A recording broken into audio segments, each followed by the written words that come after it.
부산진 믿음의 가족 여러분, 오늘도 주님과 사귐이 있는 복된 하루가 되시기를 바랍니다. 오늘 말씀은 로마서 15장 14절에서 21절입니다. 내 형제들아, 너희가 스스로 선함이 가득하고 모든 지식이 차서 능히 서로 권하는 자임을 나도 확신하노라. 그러나 내가 너희로 다시 생각나게 하려고 하나님께서 내게 주신 은혜로 말미암아 더욱 담대히 대략 너희에게 썼노니, 이 은혜는 곧 나로 이방인을 위하여 그리스도 예수의 일꾼이 되어 하나님의 복음의 제사장 직분을 하게 하사 이방인을 제물로 드리는 것이 성령 안에서 거룩하게 되어 받으실 만하게 하려 하심이라. 그러므로 내가 그리스도 예수 안에서 하나님의 일에 대하여 자랑하는 것이 있거니와, 그리스도께서 이방인들을 순종하게 하기 위하여 나를 통하여 역사하신 것 외에는 내가 감히 말하지 아니하노라. 그 일은 말과 행위로, 표적과 기사의 능력으로, 성령의 능력으로 이루어졌으며, 그리하여 내가 예루살렘으로부터 두루 행하여 일루리곤까지 그리스도의 복음을 편만하게 전하였노라. 또 내가 그리스도의 이름을 부르는 곳에는 복음을 전하지 않기를 힘썼노니, 이는 남의 터 위에 건축하지 아니하려 함이라. 기록된 바 주의 소식을 받지 못한 자들이 볼 것이요 듣지 못한 자들이 깨달으리라 함과 같으니라. 아멘. 오늘 우리가 함께 읽고 있는 말씀에서는 이방인을 위하여 부름을 받은 바울 자신의 부름에 대해서 이야기를 하고 있습니다. 15절과 16절의 말씀입니다. 그러나 내가 너희로 다시 생각나게 하려고 하나님께서 내게 주신 은혜로 말미암아 더욱 담대히 대략 너희에게 썼노니, 이 은혜는 곧 나로 이방인을 위하여 그리스도 예수의 일꾼이 되어 하나님의 복음의 제사장 직분을 하게 하사 이방인을 제물로 드리는 것이 성령 안에서 거룩하게 되어 받으실 만하게 하려 하심이라.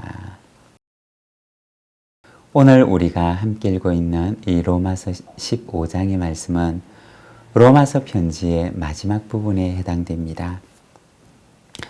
바울은 이 편지를 마무리하면서 자신이 이 편지를 적고 있는 이유에 대해서 이야기를 합니다. 그것은 하나님께서 자신에게 주신 은혜 때문이었습니다. 16절에 보면 자신이 이방인을 위하여 일꾼이 되었음에 대해서 이야기를 합니다. 바울의 소명에 관한 말씀입니다. 사도행전 9장에 보면 바울의 소명에 관한 이야기가 등장합니다. 바울이 예수 믿는 사람들을 박해하기 위해서 다메섹으로 가다가 그는 자신을 둘러 비추는 환한 빛을 보게 됩니다. 그리고 이때의 경험으로 인해서 그는 시력을 잃어버리게 됩니다. 그때 하나님께서 아나니아라고 하는 사람에게 나타나셔서 사울에게 안수하게 하시고 또한 그를 낫게 하십니다.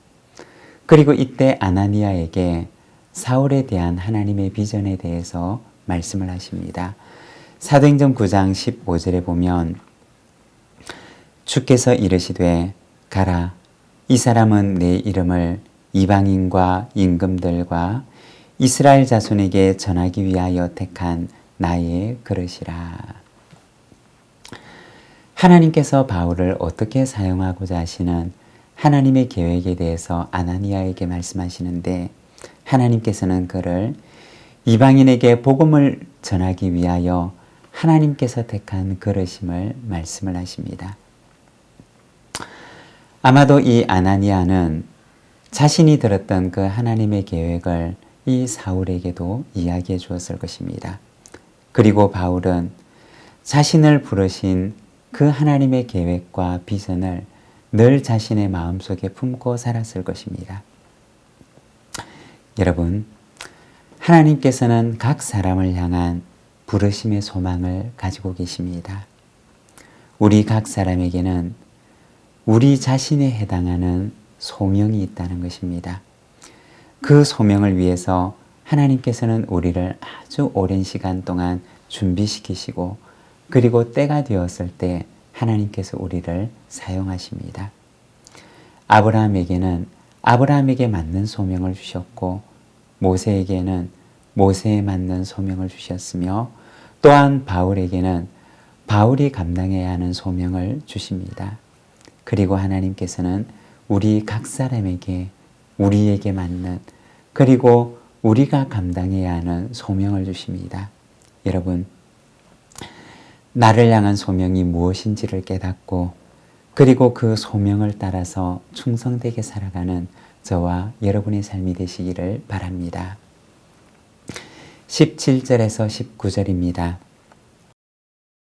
그러므로 내가 그리스도 예수 안에서 하나님의 일에 대하여 자랑하는 것이 있거니와 그리스도께서 이방인들을 순종하게 하기 위하여 나를 통하여 역사하신 것 외에는 내가 감히 말하지 아니하노라. 그 일은 말과 행위로 표적과 기사의 능력으로 성령의 능력으로 이루어졌으며 그리하여 내가 예루살렘으로부터 두루 행하여 일루리곤까지 그리스도의 복음을 편만하게 전하였노라. 여기에 보면 바울의 자랑에 대해서 이야기를 합니다. 이방인의 순종을 위하여 나를 통하여 역사하셨다라고 그는 말합니다. 여기에 보면 이방인의 순종에 대해서 말씀을 하고 있는데 우리가 보았던 로마서 앞부분의 말씀을 보게 되면 유대인과 이방인을 향한 하나님의 계획에 대해서 말씀을 하십니다. 복음에 대한 유대인의 거절이 이방인들이 구원에 참여하는 계기가 되었고 그리고 훗날 유대인들이 다시 복음을 받아들이게 되는 날이 오게 되는 그때에는 유대인과 이방인이 함께 하나님 앞에 나아가게 되는 이와 같은 하나님의 계획, 하나님의 그 복음의 비전에 대해서 그는 로마서를 통해서 이야기를 하고 있습니다. 이러한 비전 속에서 바울은 유대인들이 복음을 받아들이게 되는 그날을 기다립니다. 그리고 그 전에 복음이 땅끝까지 이방인들에게 전해져야 하는 거룩한 부담을 가지고 있는데 바울은 이와 같은 부담감을 가지고서 서바나 선교에 대한 소망을 품고 기도하며 그 서바나 선교를 준비하게 됩니다. 이사야서 66장 18절에서 19절 말씀을 보면 이렇게 말씀을 합니다. 내가 그들의 행위와 사상을 아노라.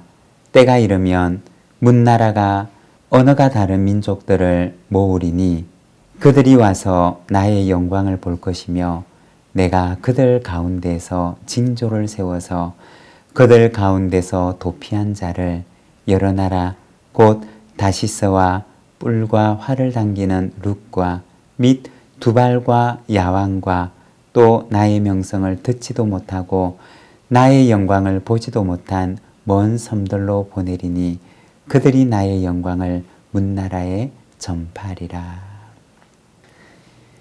이 이사야서 66장 19절 말씀에 보면 서바나 선교에 대한 비전이 나옵니다.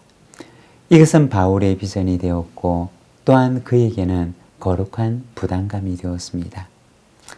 바울은 이와 같은 비전 속에서 하나님께서 자신을 부르셨음을 확신하였고 그리고 로마서를 거쳐서 그는 서바나로 가고자 하는 그러한 꿈을 꾸게 됩니다. 이 복음이 이방인들에게 어떻게 전하여졌느냐? 18절 말씀을 보면 바울의 말과 행동을 통해서 전해졌고 뿐만 아니라 19절에 보면 표적과 기사의 능력, 성령의 능력으로 전해진 것임을 말씀을 하고 있습니다. 복음을 전하는 바울과 바울이 행하는 복음 사역에 능력으로 함께 계시는 성령의 사역에 대해서 말씀을 하십니다. 바울과 성령님께서 함께 동력하고 계심을 보여주는 것입니다. 여러분, 교회 사역도 마찬가지이고 그리고 복음을 전하는 사역도 마찬가지입니다. 나의 순종과 하나님의 함께 하심이 함께 어우러져서 열매를 맺는 것입니다. 여러분, 만일에 이 두 가지 중에 한 가지라도 없다면 열매가 나타날 수가 없습니다. 순종하는 일꾼, 그리고 성령의 함께 하심, 이 속에서 하나님의 열매가 맺히는 것입니다. 사랑하는 여러분, 이러한 선한 동력 위에 아름다운 열매가 맺히는 역사들이 저와 여러분의 삶 속에 언제나 함께 하시기를 소망합니다. 기도하겠습니다. 하나님 아버지 은혜를 감사합니다. 오늘 우리가 주님의 말씀을 통하여 바울의 마지막 그 편지를 바라봅니다. 서바나 선교에 대한 땅끝까지 복음을 전해야 하는 거룩한 부담감을 안고 기도하는 바울의 모습을 바라봅니다. 그리고 하나님의 동력자가 되어 복음을 전하는 일에 순종하는 바울의 모습을 바라봅니다. 사랑하는 주님, 오늘 우리에게도 거룩한 부담감을 안고 성령님과 동력하며 하늘의 열매를 맺을 수 있는 그 삶을 살아갈 수 있도록 인도하여 주시기를 원합니다. 주님, 이 하루를 주께 의탁합니다. 이 하루에 흡족한 은혜를 주님 허락하여 주시고 이 한 주간도 주님과 함께 승리하는 날들이 되게 하여 주옵소서. 예수님의 이름으로 기도드립니다. 아멘.